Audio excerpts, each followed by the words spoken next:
যে মহান রব আমাদেরকে সুযোগ ইনায়েত করলেন, সে আল্লাহ সুবহানাহু ওয়া তাআলার দরবারে লাখ কোটি শুকরিয়া আদায় করছি। সকলে বলছি আলহামদুলিল্লাহ। দুরূদ ও সালাম পৌঁছে দিচ্ছি মানবতার মুক্তির দূত শাফাতের কান্ডারি, যেনার মাধ্যমে আমরা পেয়েছি ঐশী বাণী, মহাবিশ্বের মহাগ্রন্থ আল কোরআন, যে রাসূলের মাধ্যমে আমরা পেয়েছি আমাদের জীবন পরিচালনার সঠিক দিক নির্দেশনা। সেই রাসূলের জন্য জানাই অগণিত দুরূদ ও সালাম। সকলে বলছি সাল্লাল্লাহু আলাইহি ওয়াসাল্লাম। সমস্ত হাজিরিন, সবাই আপনারা কেমন আছেন? আলহামদুলিল্লাহ। গত জুমায় আমরা আলোচনা শুনছিলাম যে মানুষ আল্লাহ পাক রব্বুল আলামিন মানুষকে যে দুনিয়াতে প্রেরণ করেন, মানুষকে কিভাবে সৃষ্টি করেছেন, সৃষ্টির রহস্যটা কি। আল্লাহ পাক রব্বুল আলামিন সর্বপ্রথম লুৎফা থেকে আল্লাহ পাক রব্বুল আলামিন আলাকা সৃষ্টি করছেন। কি সৃষ্টি করছেন? আলাকা থেকে আল্লাহ পাক রব্বুল আলামিন মুদগতা সৃষ্টি করেন। মুদগতা থেকে আল্লাহ পাক রব্বুল আলামিন ইজওয়ামা সৃষ্টি করেন। ইজওয়ামা থেকে আল্লাহ পাক রব্বুল আলামিন লাহমা সৃষ্টি করেন। এরপর আল্লাহ পাক রব্বুল আলামিন বলছেন সুম্মা আনশানাহু খালকান আখরা, আমি তারপর একটা পূর্ণাঙ্গ সৃষ্টি হিসাবে মানুষকে সৃষ্টি করেছি। সুবহানাল্লাহ। এরপর আল্লাহ পাক রব্বুল আলামিন বলেন সুম্মা সাওয়াহু ওয়া নাফাখা ফীহি মিনার রূহ। আল্লাহ পাক রব্বুল আলামিন এরপর বললেন সুম্মা সাওয়াহু, এরপর আমি আল্লাহ তাকে গঠন করলাম। ওয়া নাফাখা ফীহি, এটার মধ্যে আমি ফুঁকে দিলাম, মিনার রূহ, রূহ ফুঁকে দিলাম। জোরে বলি সুবহানাল্লাহ। তাহলে আল্লাহ পাক রব্বুল আলামিন মানুষের ভিতরে কি ফুঁকে দিলেন? রূহ ফুঁকে দিলেন। আল্লাহ পাক রব্বুল আলামিন বলছেন নবী হে, তারা তোমাকে রূহ সম্পর্কে জিজ্ঞেস করে, আপনি রূহের পরিচয় মানুষের সামনে প্রেজেন্ট করেন। আল্লাহ পাক রব্বুল আলামিন বললেন ওয়ায়াসআলুনাকা আনির রূহি কুলির রূহি মিন আমরি রাব্বি ওয়া মা উতীতুম মিনাল ইলমি ইল্লা কলিলা। নবী হে, তারা তোমাকে রূহ সম্পর্কে জিজ্ঞেস করে। কি সম্পর্কে জিজ্ঞেস করে? রূহ সম্পর্কে জিজ্ঞেস করে। নবী হে, আপনি বলে দিন ওয়ায়াসআলুনাকা আনির রূহ কুলির রূহি মিন আমরি রাব্বি। আল্লাহ পাক রব্বুল আলামিন বলেন হে নবী, আপনি তাদেরকে বলে দেন রূহ হচ্ছে এটা আল্লাহ তাআলার একটা নির্দেশ। জোরে বলি সুবহানাল্লাহ। আল্লাহ তাআলার আদেশের একটা হুকুম। এই হুকুম যখন হবে আল্লাহ পাক রব্বুল আলামিন বান্দার দেহে রূহ দিয়ে দিবেন। জোরে বলি সুবহানাল্লাহ। আবার যখন আল্লাহর হুকুম হবে, আল্লাহ আপনার কাছ থেকে এবং আমার কাছ থেকে এই রূহকে ছিনিয়ে নেবেন। কি নেবেন? ছিনিয়ে নেবেন।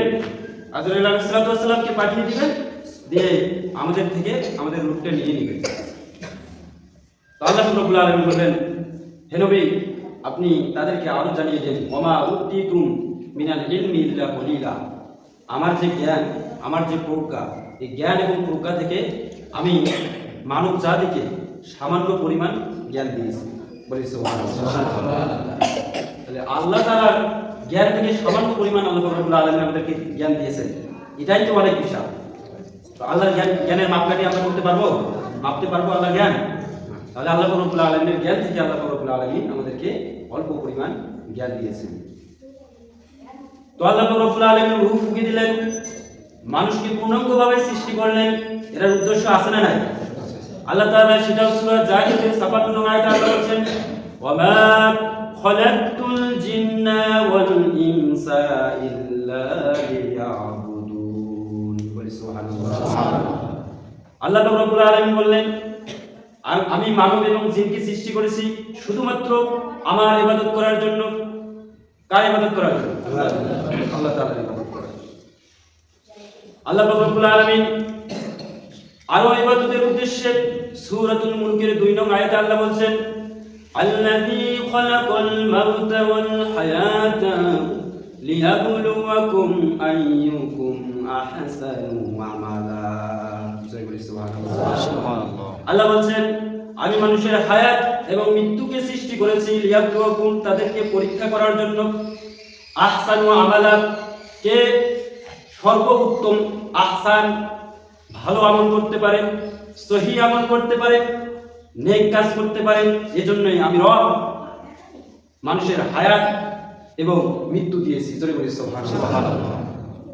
এখানে আল্লাহ রাব্বুল আলামিন বলতে পারতেন আল্লাযী খালাকাল মাউতা ওয়াল হায়াতা লিয়াবলুয়াকুম আইয়ুকুম আকসারু আমালা, মানে যে বেশি আমল করবে আল্লাহ তাকে জান্নাত আগে দিবেন। জোরে বলেন সুবহানাল্লাহ। তো আল্লাহ রাব্বুল আলামিন আকসারু আমালা বলেন নাই, আল্লাহ বলেন আহসানু আমালা, মানে উত্তম আমল। কি আমল? উত্তম আমল।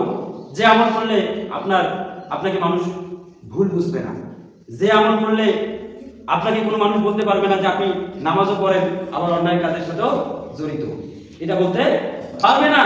এজন্য আল্লাহ বলছেন আহসানু আমালা, উত্তম আমল। যে ব্যক্তি উত্তম আমল করবে আল্লাহ রাব্বুল আলামিন বলছেন তারাই আমার কাছে শ্রেষ্ঠ ব্যক্তি। জোরে বলি সুবহানাল্লাহ। এবার এই মানুষকে শুধু ইবাদত করার জন্য আল্লাহ রাব্বুল আলামিন পাঠিয়ে দিয়েছেন এমনটা নয়। আল্লাহ রাব্বুল আলামিন বললেন আমি মানব জাতিকে সৃষ্টি করেছি, মানুষকে সম্মানিত করেছি। সূর্য এই যে আলো দিচ্ছে, এটা কার জন্য? আমাদের জন্য। কার জন্য? তাহলে সূর্যকে আমাদের অনুগত করে দিচ্ছে, সূর্য আলো দিচ্ছে। আসমান এবং জমিন সবকিছু আল্লাহ রাব্বুল আলামিন বান্দার কাজে নিয়োজিত করে দিয়েছেন। জোরে বলি সুবহানাল্লাহ। এভাবে আল্লাহ রাব্বুল আলামিন আদম সন্তানকে, মানুষকে সম্মানিত করেছেন। এই সম্মানের কথা আল্লাহ রাব্বুল আলামিন সেটাও কোরআনে বলেছেন। জোরে বলি সুবহানাল্লাহ। আল্লাহ রাব্বুল আলামিন সূরা ইসরা 70 নং আয়াতে আল্লাহ তাআলা বলেন ওয়ালাকাদ কাররামনা বনি আদম, আমি আদম জাতিকে, মানুষকে আমি আল্লাহ সম্মানের সাথে সৃষ্টি করেছি। জোরে বলি সুবহানাল্লাহ। সম্মান দিয়েছেন কে? আল্লাহ। তাহলে আমাদের সম্মান দিয়েছেন কে? আল্লাহ। সেই সম্মান ধরে রাখার দরকার আছে না নাই? তো যখন আপনি নামাজ বাদ দিবেন তখন তো মানুষ আপনাকে সম্মান দিবে না। যখন আপনি চুরি করবেন তখন তো মানুষ সম্মান দিবে না। যখন আপনি মিথ্যা কথা বলবেন তখন তো মানুষ আপনাকে সম্মান দিবে। আপনাকে আল্লাহ সম্মান দিছে, এই সম্মান যদি আপনি নিজে ধরে থাকতে না পারেন তাহলে তো আমরা করতে পারবো না। ঠিক কি না? ঠিক। তো আল্লাহ রাব্বুল আলামিন বলছেন শুধু মানুষকে আমি সম্মান দিলাম না, আমি মানুষকে প্রতিনিধি হিসাবে দুনিয়াতে প্রেরণ করেছি। জোরে বলি সুবহানাল্লাহ।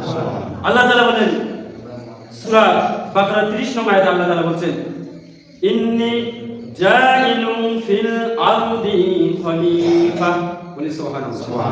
আল্লাহ তাআলা বললেন শুধু মানুষকে আমি সম্মান দিলাম না, আমি তাকে প্রতিনিধি হিসাবে দুনিয়াতে প্রেরণ করেছি। এক একটা মানুষ হবে দায়িত্বশীল, এক একটা মানুষ হবে সত্যকে প্রতিষ্ঠা করার জন্য তারা খলিফা, তারা সত্যের পথে সব সময় লড়াই করবে, সত্যকে প্রতিষ্ঠিত করার জন্য তারা সামনের কাতারে থাকবে। জোরে বলি সুবহানাল্লাহ। এজন্য আল্লাহ